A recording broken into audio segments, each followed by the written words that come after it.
امریکہ اور اسرائیل کے حملوں کے بعد مشرق وسطیٰ میں امریکی ٹھکانوں پر ایران کے حملے شدت اختیار کر گئے۔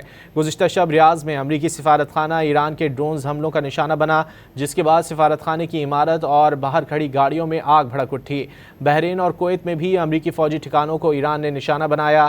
تل ابیب سمیت مختلف اسرائیلی شہر ایرانی میزائلوں کی زد میں آ گئے۔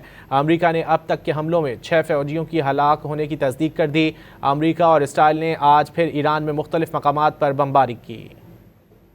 ایران نے تل ابیب سمیت اسرائیل کے مختلف شہروں میں میزائلوں کی بارش کر دی۔ اسرائیل کا دفاعی نظام ایران کے ہائپرسونک میزائلوں کے سامنے مکمل ناکام ہو گیا۔ تل ابیب میں سائرن بج اٹھے، شہر کے مختلف علاقے شعلوں میں گر گئے۔ خوفزدہ اسرائیلی بنکرز میں رو رو کر عبادتیں کرتے نظر آئے۔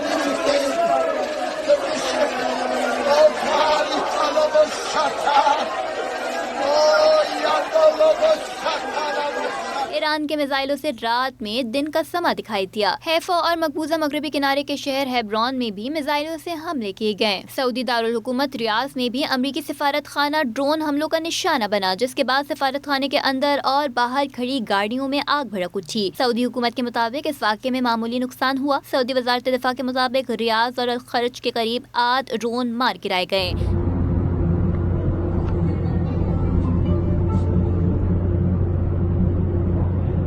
اس واقعے کے بعد تمام امریکی سفارتی عملے کو بنکرز میں چھپ جانے کا حکم دے دیا گیا۔ بحرین میں بھی رات بھر امریکی بحری اڈہ ایران کے نشانے پر رہا۔ دوسری جانب بحرین کے شہری بھی امریکہ کے خلاف سڑکوں پر نکل آئے۔ بحرین کو سعودی عرب سے ملانے والے پل سے شہری رات بھر انخلا کرتے ہوئے نظر آئے۔ امریکی اور اسرائیلی فوج کے جانب سے ایران میں حملے زور پکڑ گئے۔ امریکی اور اسرائیلی میزائل مختلف مقامات پر داغے گئے۔ سرکاری ٹی وی اسٹیشن کو بھی نشانہ بنایا گیا۔ اسپتال کے قریب بھی میزائل گرے۔ اسرائیلی فوج کا کہنا ہے کہ فضائی حملوں میں تہران کے کئی علاقوں کو نشانہ بنایا گیا۔ ایران کے سرکاری میڈیا IRIB اور سینٹرل جیل کمپلیکس کے قریب بمباری کی گئی۔ امریکی سینٹرل کمانڈ سینٹ کام نے تصدیق کی ہے کہ ایران کے ساتھ جنگ میں ہلاک فوجیوں کی تعداد 6 ہو گئی ہے۔ سینٹ کام کے مطابق ایران کے ابتدائی حملوں میں ہلاک مزید 2 فوجیوں کی لاشیں نکال دی